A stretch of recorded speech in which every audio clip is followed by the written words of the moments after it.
जम्मू कश्मीर की पूर्व सीएम और पीडीपी अध्यक्षा महबूबा मुफ्ती ने केंद्र की मोदी सरकार को निशाने पर लिया है। उन्होंने पीएम मोदी को चुनौती दे डाली है और कह डाला है कि अगर उनमें हिम्मत है तो वो जम्मू कश्मीर के हर उस हिस्से में तिरंगा लहराकर दिखा दें जहां चीन ने अवैध कब्जा किया हुआ है। महबूबा मुफ्ती की ओर से ये फायरिंग बयान उस वक्त सामने आया है जब आजादी के अमृत महोत्सव के तहत हर घर तिरंगा अभियान चलाया जा रहा है। इस अभियान के तहत हर घर पर एक तिरंगा लगाने का आह्वान किया गया है। साथ ही इसे लेकर लोगों को जागरूक करने के लिए अभियान भी चलाया जा रहा है। वो और बात है कि पीडीपी अध्यक्षा महबूबा मुफ्ती को तिरंगे से जुड़े इस अभियान में भी माहौल बिगड़ने का अंदेशा दिखाई दे रहा है। उन्होंने हर घर तिरंगा अभियान पर कटाक्ष करते हुए कहा कि कश्मीर घाटी में लोगों को तिरंगा फहराने के लिए मजबूर करने से कुछ हासिल नहीं होगा।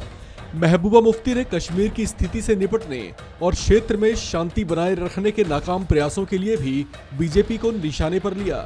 इस दौरान वो केंद्र पर खासी हमलावर दिखाई दी।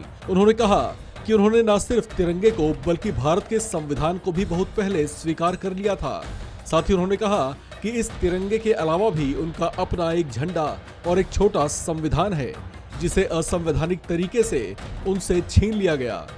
श्रीनगर के शेर कश्मीर मैदान में पार्टी के 23वें स्थापना दिवस के मौके पर आयोजित रैली को संबोधित करते हुए महबूबा मुफ्ती ने एक बार फिर से जम्मू कश्मीर के विशेष दर्जे की बहाली के लिए लड़ाई जारी रखने की बात दोहराई।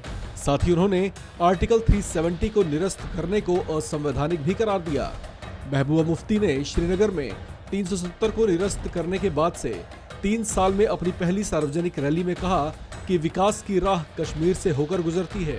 अपने संबोधन के दौरान पीडीपी सुप्रीमो महबूबा मुफ्ती ने कहा कि वो मोदी जी से कहना चाहती हैं कि अगर वो भारत को विश्व गुरु बनाना चाहते हैं तो सबसे पहले जम्मू कश्मीर में शांति स्थापना करनी चाहिए। श्रीनगर के हालात पर उन्होंने कहा कि भारत को श्रीलंका मुद्दे पर सार्क की बैठक बुलानी चाहिए थी, लेकिन केंद्र ने ऐसा नहीं किया। उन्होंने कहा कि सार्क में सबसे बड़ी बाधा भारत और पाकिस्तान के संबंध हैं और जब तक दोनों देशों के बीच अच्छे संबंध नहीं होंगे कश्मीर को नुकसान होता रहेगा। इस खबर में फिलहाल इतना ही। बाकी अपडेट्स के लिए बने रहिए वन इंडिया हिंदी के साथ।